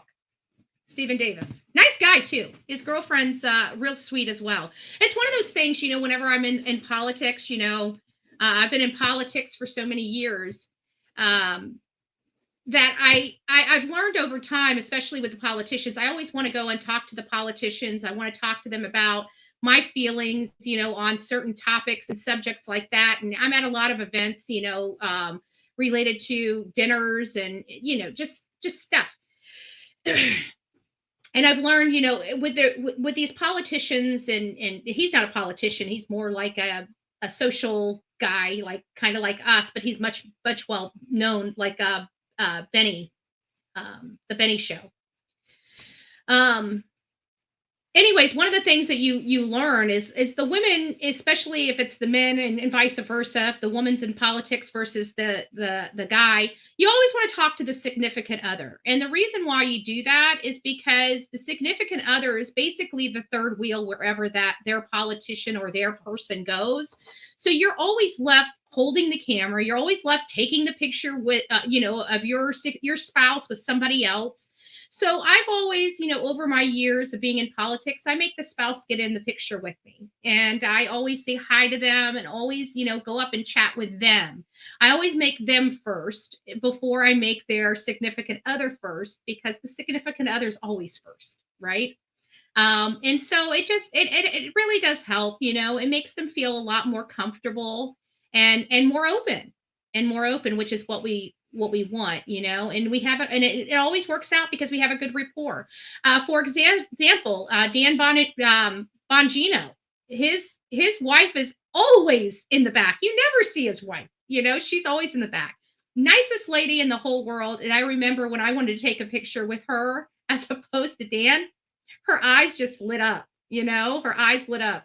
And it's just, just being kind to another person, and they're going through a lot. And trust me, those spouses, they deal with a lot more than their politician significant other has to deal with in most cases. So always remember, when you're at an event, always say hi and tell the spouse thank you for their service as well. Trust me, you'll be glad you did. And you'll see a beautiful smile on that person's face. Where are we on time? Do I have more time to go over this? I don't think that's important. This will be interesting. This is interesting. So I've been going through Reddit. Many of you know I don't really like Reddit for factual information. I get it. It's not a reliable source. I don't like it for factual information. But I do like it for perspective, right? I feel like there's a lot of real people on here. And because they're able to kind of keep some type of anonymity, and not only that, but even with their anonymity, most of the people here keep it respectful, which is really nice, right? I wish people over here on YouTube did the same thing. But they typically keep it pretty respectful. So I really do like their perspective. And this is one. And it says, well, after I was told by an officer at work, I work for the county, the reason it's being described as perplexing is because the boyfriend was apparently mutilated. I was told Savanah did indeed have a gunshot wound, but the boyfriend was in horrible shape, which leads many of us to think maybe this was a hit or some sort of retaliation on the boyfriend for something possibly gang related. And Savanah, unfortunately, was in the wrong place with him at the wrong time. Either way, a very sad situation. We've been hearing this whole thing about, the condition of Matthew's body, which has been leading a lot of people to feel like it really depends the type of mutilation being done to him. And Bridget, you're right. Whether it's like personal, whether it's a personal beef or, gang beef. But with the whole mutilation, that's what really led us to believe that it was the ex-girlfriend, because there's been such a beef. Somebody even said that we're going down the wrong tree. And I'm like, are going up the wrong tree or whatever they said. And I'm like, look, every time Annalisa and her boyfriend were anywhere where Savanah and Matthew were, it was drama. It was nonstop drama. Everybody wanted to beat the crap out of everybody. So this idea that we're barking up the wrong tree is ludicrous, because they were just chased out of a nail salon, just, however long before they ended up being found deceased. So this idea that Annalisa and her boyfriend and everything like that have no dealing with this, and they're just, I just don't believe it. I still believe that they're kind of lower down on my suspect pool now than they were originally. But they're still there. I still haven't received any satisfying information that tells me they weren't responsible. So they could very well be responsible. But they're further down on my list. I have to be honest with you. I'm not really looking at Annalisa or her stepdad as much as I was. And it's because I've analyzed this video, and who I'm seeing in that video, the man is a much younger guy, a big guy. He reminds me of somebody that's more in line with a kingpin as opposed to a stepfather of a girl. And so I have to analyze that, and I have to trust my gut instinct.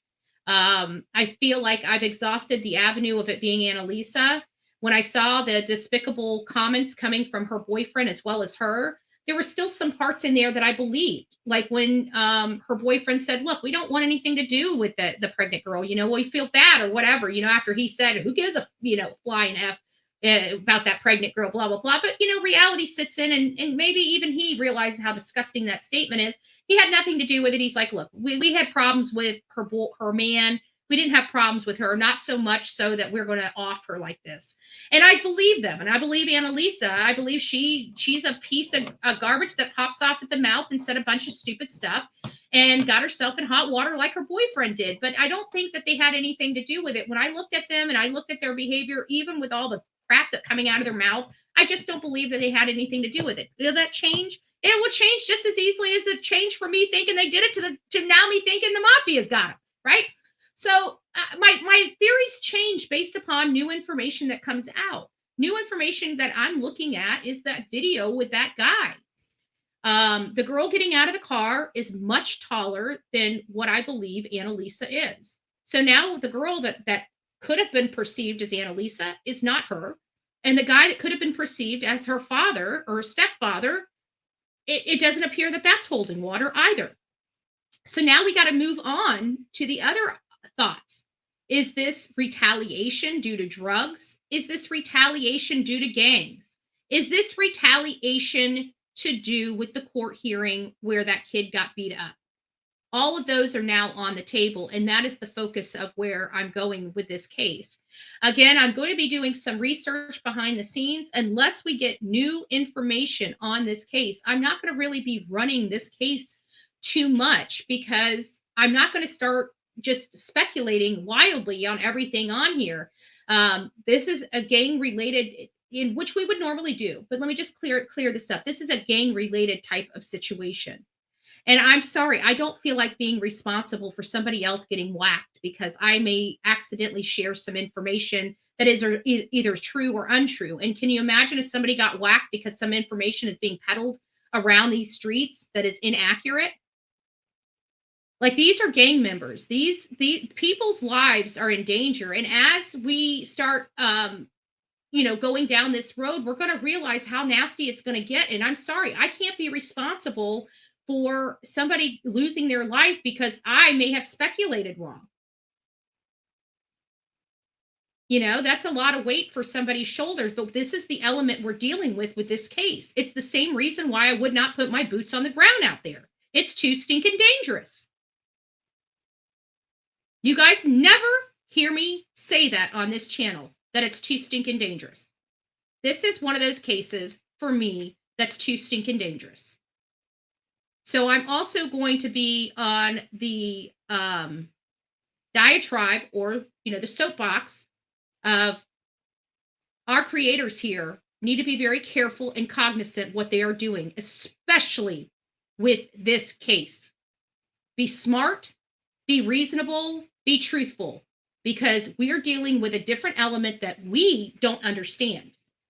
We're normal people. These are gangs. These deal with a whole different rule set than we do. So I'm going to caution all, and I mean all of the creators on this platform, to be very careful with what you share, what information you put out there, what witness statements you put out there, everything. Because these witnesses are no good in the ground right along with the victims. Just remember that. All right, guys, that's really all I have to say. Well, let me open up the phone lines and see if anybody else has any information. I know this case is moving along and some people are out there. I've got the phone lines open. If anybody, I'm just going to leave them open for a few minutes. If anybody would like to call in, the number 724-249-6140. This is a great opportunity for you to express your opinion about this case, maybe talk about some information you have on the case. All I'm going to ask and caution people is, please understand, we want to respect the family. I said my piece, how I feel about it, but in all fairness, we want to respect the family. And I'm going to ask you to please be cognizant of how things come out of your mouth when you're trying to do it. I don't want you being on eggshells. I don't believe in all that. We're not a PC channel here, so we don't believe in the political correctness. We want people to speak from the heart and not have to worry about it. But we also we just want you not to be like, they deserve this. We don't want that on here, because that's absolutely untrue. Nobody deserves this. Nobody. Just a second. Oh, Princess. Oh, yeah, I missed that. Thank you. Thank you. So thank you so much for becoming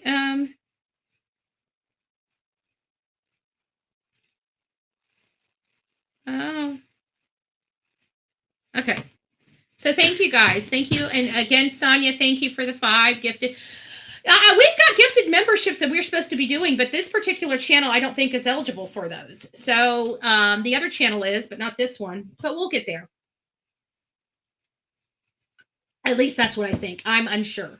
I'm unsure how it works. I got to make sure that I understand the process. Yes, thank you. Thank you for being one of the newest members. Actually, I remember seeing you on the other channel. I think you were on the other channel. I can't remember.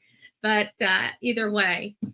So I take it that nobody really has any comments on Savannah's case.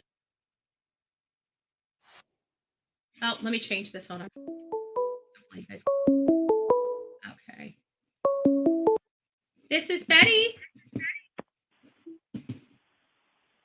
Hello? Oh, okay.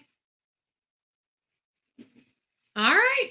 We'll leave it up for a few more moments, but that really is all I have for the show for today. It was just some information. You know, I wanted to express my sentiments on the family statements about the comments. You're not going to be able to stop people from commenting. You know, there are just some people that don't understand. There's just some people that are blunt too. I mean, at the end of the day, this is we're just being blunt and factual, and it's hurtful. This is Betty. Good morning. Happy New Year. This must be Miss Connie. Well, hello, Miss Connie. Hi. I wasn't going to call in, but the phone wasn't ringing, so I said, hey, let there be life. I am glad you called because I missed your message the other day anyways. So how have you been? I'm good. How long was it before Matthew's father went in and kicked the door in? I still believe it was all that 23rd because that's when everybody knew that they were missing. Because it wasn't until I have to think it was the 23rd. Everybody kept saying, oh, the candle was still burning. The candle was still burning. The candle was still burning. That's why I was wondering. Mm-hmm. But my thing with the candle is everybody needs to leave the candle alone. Because if you listen closely to their interview, the candle was on, not burning. Could have been a battery operated candle. Yeah. But anyway, that's neither here nor there. I just wanted everybody to realize that they can't go based on that candle. Yeah. But that could have just been a misspeak from the family too. And it could have been. Yeah. It could have been. But because I had heard that it was like the next day. Yeah, it was. And the candle the screen was on the 22nd, and then she was supposed to be at the doctor's, I believe. Right. Yeah. Adamant candle burners all know if the candle burns too long, the wax is going to pool and it's going to put it out eventually. Unless it gets knocked over and it starts fire. But anyway, that's all neither here nor there now. But what I believe is the man in the truck does not live in San Antonio. He has family in San Antonio.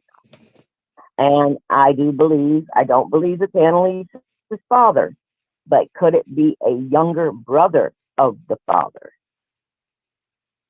Well, the father may have handed the stuff off to somebody else. Are you talking about, for Annalisa? Oh, it could be a number of people. I mean, I'm sure that they know a lot of people. And out in Texas, having a big guy in a pickup truck is a dime a dozen. And I was also wondering, is there any reservations close by San Antonio? I don't know. That's why it might sound like a stupid question to some people, but I don't know. So that's why I was asking. Because I'm wondering if he's not Mexican Indian descent. I guess it could be possible, but I think I'm just trying to look outside the box. Yeah, it is possible, but I have a funny feeling. Well, I'm kind of conflicted on, is this somebody that they knew versus somebody that was hired or somebody that was brought in to take care of this? Because in me, this is a blackout. To me, this is what this is. They took the whole family out. Right. Which is indicative of gang relations. Well, I don't. because Annalise and her boyfriend are gang affiliated also. Exactly. So Yeah. family and gang, the whole gist of it could be gang related plus revenge. Yeah. Retaliation. Yeah, I absolutely And, believe it. And just because she wasn't there and her father doesn't mean that they're not involved somehow. I mean, I still believe they know something. the man in the truck does resemble her father to a certain extent. That's why I was thinking an uncle. Maybe father didn't want to get hands dirty, so he called his younger brother to help take care of it. Well, you know what I found, because a lot of There's so many twists and turns. Yeah, a lot of people's body types resemble other family members. And then I kept remembering that bigger chick walking out of Annalisa's apartment. And she, it makes you wonder, could it be her brother? Could it be? Could it be? Could it be? Yeah. But I don't know. I don't know. He just resembles the father. Yeah. But I don't believe it's the father. That's why I was thinking an uncle, possibly. Yeah, it could be something. But now that we're getting some more information, I kind of see why the family believes it's gang related. But even if it was somebody closer than that, they would have known the gang affiliation would have if they were setting all this up, they would have made it look like a gang hit specifically. Well, that's so what I think it takes the focus off of them. Possibly the uncle could have been called in from, he doesn't live there, but he knows the area because he's got family there. But Matthew flaunted so much on social media. That's where it all that he was flashing on social media, the pictures, the money, the guns, the more money, the cough syrup with codeine in it, just all kinds of stuff. That was not going to bring anything happy. Yeah. Somebody was going to set him up. If it wasn't that day, it was going to be another day. Oh yeah, yeah. I mean, they were in a lifestyle that, you die in the lifestyle either way. You either age out of it and die naturally, or you die in it. I mean, there's no out in this lifestyle. And possibly he was going to go make this big lick right before the baby was born. And Savanah said, well, I'm going with you last minute. And it was supposed to be something quick and easy. I don't think that either. I think they came to their house because nothing explains the screams that the neighbors heard other than somebody was in their house. And that could, or they could have been putting the car seat in the car and they took them from there. Possibly, but I remember the neighbor saying that she heard screams coming from the apartment. Okay. See, I didn't see a lot of the TikTok stuff because I didn't do TikTok. So I've only seen what's been showed, you know what I mean? Yeah. No, I completely understand. Trust me, I have to double search. That's why I come here and ask you guys questions, because sometimes, I mean, it's a lot for one person. And so I barely figured out my email. How do you think I'm going to figure out TikTok? Come on, y'all. All right. Connie, we love you. You take care. And I love y'all too. Talk to y'all soon. Bye-bye. Bye. That's our beloved Connie Branch. She's went through a lot last year. Last year was not her year. She lost her husband and her son. So, she's still, this is a lot, obviously not from gun violence or something like this, but the emotional pain's still there. The loss of a child and a spouse. This is a lady that understands, understands that. So this is Betty. Hello? Did you accidentally call me? Hello? Hold on. I think we need to, I could tell that was it sounded like Mama Bullhorn. She was on a different cell phone though. It sounded like Mama Bullhorn in the background. Mama Bullhorn, was that you? No, must have been Mama Bullhorn. This is Betty. Hey, it's Guidance. Sorry. Oh, Guidance, that's the number. Didn't know I if you thought could I hear me heard or somebody. not. I thought I heard my mom behind there. That's why I recognized the number. I'm like, whose number is it? Sounded like my mother on a different phone. I'm trying to run up the stairs. So there's a lot of, I feel it's a mix between the gangs and the cartels because the cartels have their nails in everything. Business fronts, store fronts. It's riddled down here. There's nothing really anybody can do about it. And the gang part is more of their worker bees. Yeah. So I fully believe it's retaliation. There's been multiple shootings between where I live and you live. And that's all gang retaliation or cartel retaliation, but it's the worker bees. So I agree with you. A lot of people need to be careful on their accusations and talking because it's a different monster. It's a different type of talk. So It's a whole different lifestyle. Like we don't realize, for example, I stole a pack of cigarettes when I was 9 years old from a store. Okay. You steal a pack of cigarettes from a gang member at 9 years old, you're being you may or may not be found. They may find you. Yeah. It's a different lifestyle. Yep. And it's just, they have no mercy when it comes to crossing them. So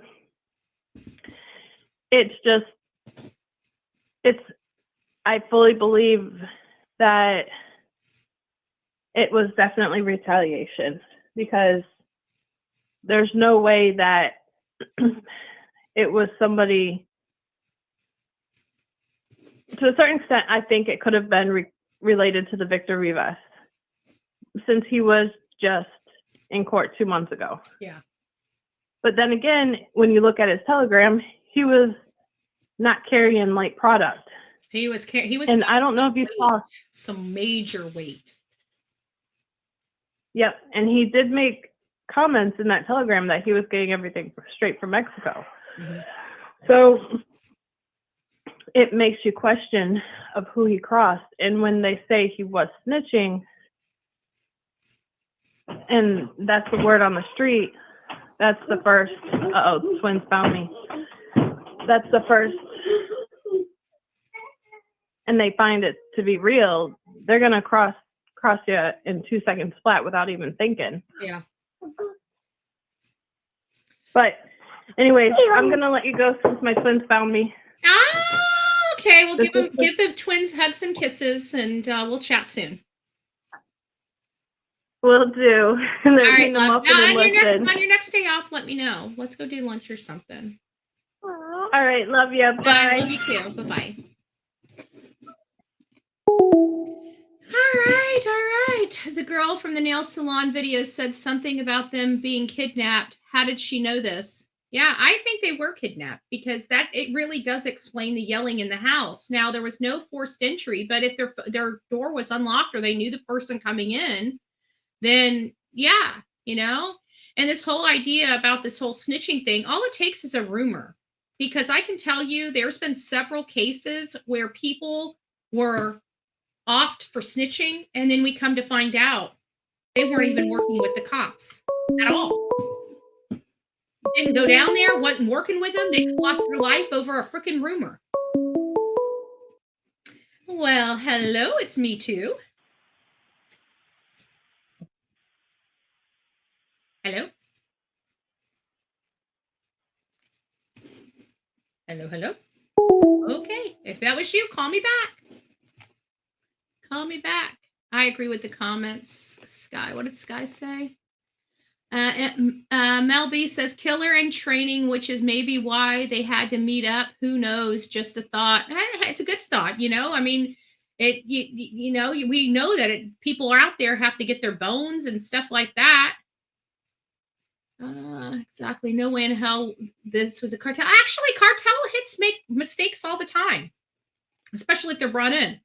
Just because it's deemed cartel doesn't mean it's not going to be sloppy. And not only that, but actually, to be honest with you, we don't know whether this was executed out perfectly outside of one mistake that they made by stopping and wiping the car down in front of a camera that they didn't realize was there, obviously, because I doubt they would have stopped right there if they actually saw the camera in place. So, how do we know that this was a sloppy job? It looked pretty clean to me. And not only that, but talk about well strategized. They didn't find the freaking car for days. Days. I don't know if it was as sloppy as everybody's making it out to be. This is Betty. Hi, I don't know what happened. There you are. We can hear you. How are you doing, I think my I was love? on the other. I'm doing okay. Hanging in there. A couple of things I wanted to address with you that didn't get mentioned much. Why do you think there's been no the cops haven't put anything out looking for that Cadillac if there was a Cadillac? Because that confuses me. If they were left seen leaving in a Cadillac supposedly. Yeah, but we how'd they go from the Cadillac? Yeah, we haven't had to any their car? corroboration that they were seen. We Yeah. don't know what day that they were seen leaving. You know, they've got obviously they've got this is the first I heard the rumor about the Cadillac. I've dismissed it because there's nothing that supports it so far. Right. Yeah, that kind of confused me. And don't you think I get this feeling that they wanted them found because they could have put them pretty much anywhere where they possibly could have never been found. I find it odd that they put them in a location that the victims actually were familiar with. Well, kinda we odd to me. haven't determined that they were actually familiar with that place. There's been some allegations that the owner of the apartment complex they live and the owner of this apartment complex might be the same owner, but other than that, I haven't heard any connection with this area. The only connection that I had received is that somebody called in or made a tip on social media or something that they believed the car was there, and that's when the family went there to look, and sure enough, Right. it was the car. But it had been days, and had somebody not sent a tip to the family, they still might be sitting in that car. Right. Well, according to what they said, is that person that called in the tip had seen the car earlier than when she called in. And she called in on a later day when she was walking the dog, and the dog picked up on a scent. So kind of strange that she waited them that many days to call in a car that they've been looking for. It's just Yeah, an but a odd, Kia Optima, that totally odd. color is just, I'm sure, a dime a dozen. Right. Yeah, it's true. And not only that, the plate was different. I think that probably threw people off too. Mm-hmm. Because they had the wrong plate up for for a little bit. Yeah. Well, I'm curious. I mean, his brother had stated he had a lot of enemies, and I kind of took that statement and like, okay, if he had a lot of enemies, what did he do to get these enemies? It's part of the And, drug. It's part of the drug because when you're in that drug business, you put somebody else out of business. Anytime a new drug dealer comes up, it's putting another drug dealer because there's only so many people to deal to. Right. So there's a But lot of some people think this is a lot of people think it's like a jealousy thing because of all the stuff that he was flashing, and I don't think it was jealousy. I think not the way they did it. I think it was very personal, and I believe that they both knew whoever took them out. I think they definitely knew who it was. And Somebody- if I think- they were accused of snitching, even if they didn't snitch, they would know who they were Right. accused of snitching on, and that would lead them again down the road of who may be responsible for the situation. All right. I know I see the DA. I think it was the DA that was on. Gave a little statement, and he was saying that he was confident that there'd be an arrest soon. Mm-hmm. So I believe that. I believe something's going to happen soon. I do know, too. hopefully. It's hard not to. The only thing I can foresee though is that it could take a few months because if you've got Wow. uncooperating people, because we got to go back to the first 48 hours. That's really where we see how investigations are really done by a lot of the top homicide units across this country. And when you go there, you see the processes that goes in place, especially with these gang hits. And there's a one that taught me the most about this particular scenario, and I can't remember the episode or this season or episode of it, but it was where the uncle was trying to say that the family, because the whole entire family outside of one child all lost their life. I think it was like 5 or 6 people in this home that lost their life. And the uncle that had just left the house prior to this attack said that he believed that it was a drug and drug related and affiliated to the drug trade and something that his brother had done. And he believes that a local gang had ordered the blackout. And then come to find out when the nephew came to, it was the uncle. The uncle, Junior, Yep. ended up wiping out his brother and their entire family. And there was only one witness left, and it was an 8-year-old boy. And he testified that it was his Uncle Junior. Yeah. It's crazy case. It was just one to a 10-year-old boy shot and killed another 10-year-old. Mm-hmm. This happened yesterday. I don't know if you heard about it. Yeah, I guess the father. So many parents have all these weapons that are just leaving them right out in the open for their kids to get access to. Yeah, well, parents, And if they're they're- going to be gun owners, unfortunately, it's hard to be a gun owner without teaching your children gun safety. Because if you're going to have a Right. gun in your home, you've got to teach your children how to handle the gun, and that terrifies parents almost more than having the gun in their home. But if you're going to have a gun in their home, a responsible parent teaches their child about that gun because they don't want them thinking it's a toy and stumbling across Right. it and shooting somebody with it. Yeah. Sad cases, really is. This case is, I mean, I've been almost sleepless over this case. Just the thing what that girl went through, you know what I mean? I know In the last it's been moment. horrific. Just the thought. You know what I mean? Yeah, because they definitely. I don't believe they just somebody hopped in the car and just boom boom they were done. Mm-hmm. I think it took a little bit, and they knew it was going down, and maybe maybe in that time they thought it was a little too late to realize that they were in the wrong trade, Yeah. But like you said earlier, hopefully the family can turn into positive. That would be the best way to honor them, because that poor baby was going to be brought up in the same Preventing this from situation. ever happening again. That is the Yep. best honor that this family, this entire family, can do for their lost loved Right. ones. Is making sure Yeah. it never happens to another person again. Right. And with this the platform that they now unfortunately have, they can make a difference, and on their family members. Because that poor baby was going to be brought up in the same type of life, just the seeing the cycle stuff that that he never was ends. posting and thinking about that baby being around all that type of stuff, that itself was heartbreaking too, Mm-hmm. But anyway, I wish you a happy new year. Hopefully it's too, going to love. be a good one. Yeah. All right. Yeah, I'll be in I'm touch. hopeful for 2024. Yeah, I'm hopeful too. Hopefully it's a peaceful one. Yep.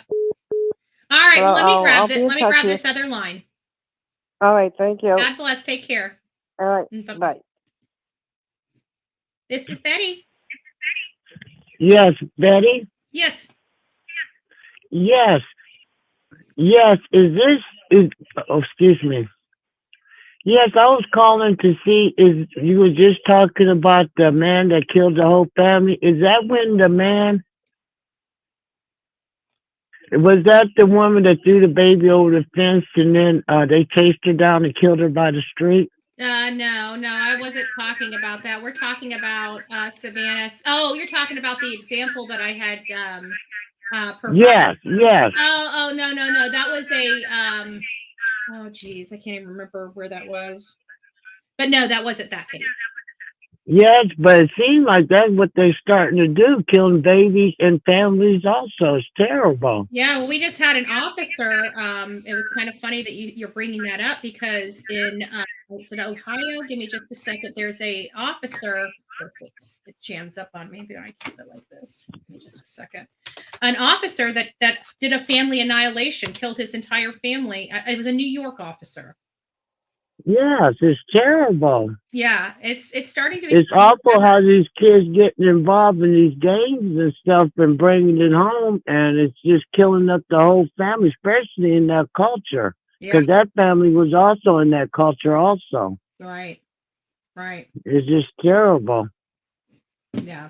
But I hope they find them because it's an awful situation. I agree. No matter where you at, it is very, very awful. And not only that, but it's starting to, I as a person that's always felt safe am starting to feel very unsafe in this new country that we're living in. Yes, yes. It's more than just politics. I agree. Yep, it's more than just that. It's very much out of control. It's not healthy for our kids to go to school or anything now these days. Most kids are going to school at home and still going to the universities and stuff. Yeah, I agree. I agree. We're in a hot mess. Yeah, but I'm just going to pray on it.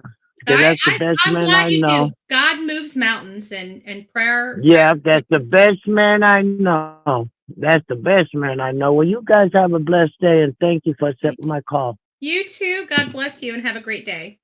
Happy New Bye-bye. Year. Bye-bye. Same to you. Wow, that was really sweet. That was really sweet. Yeah, we all need Jesus. There's no doubt about that. There's enough to go around. Let's all get a little slice, right? So, we've had an opportunity to kind of hear people's perspectives on this case. It's a very sad case.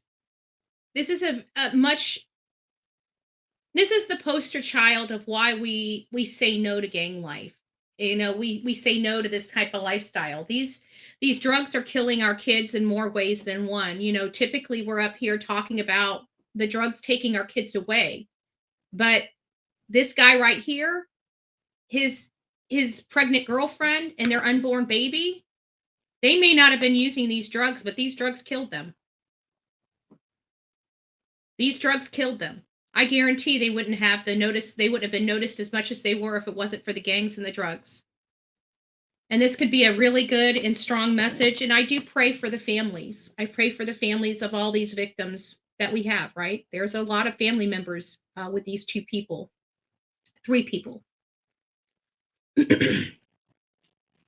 I pray that they have the strength to get out of the mess that they're in. I pray that they no longer lose any more family members in these streets and at the hands of these gangs. I pray that they use their voice and their experience, this painful, painful, painful experience, and use it to uplift other people and use it to save other people. They have a good platform right now. This family has an amazing platform right now. The whole world is looking at them. They have an opportunity right now to help save other people. And I pray to God they don't squander that opportunity. Because the pain that they're going through right now, maybe they can help eliminate that pain, that possible pain coming to the future as someone near and dear to them.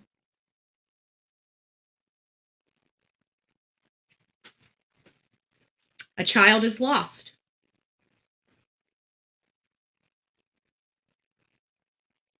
We don't know what that child's life would have been.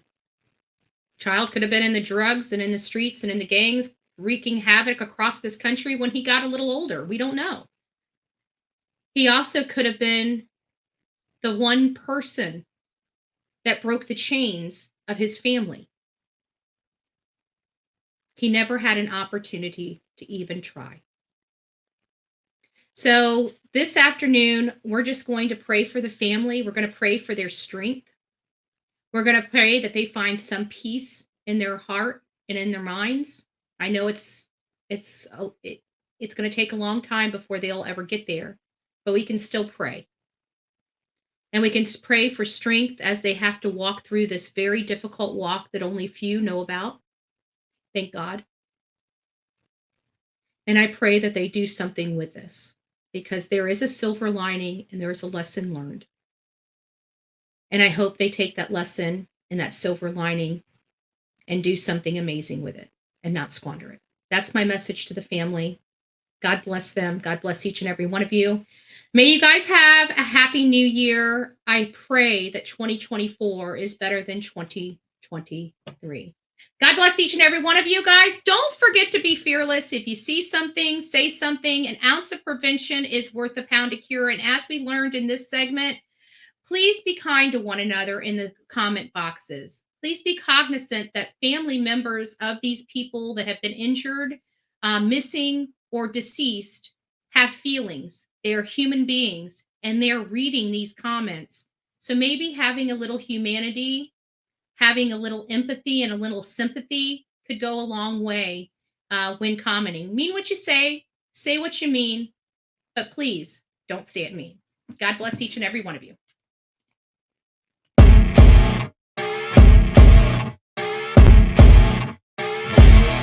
As you wake up in the morning, you want to find the latest, greatest information about criminal cases and have an intuitive conversation about the suspects associated with these cases.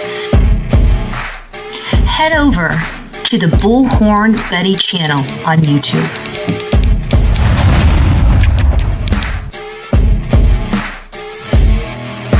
Get breaking news right here on the Bullhorn Betty channel. Welcome to the Bullhorn Betty Coffee Club. Enjoy your stay and enjoy your day.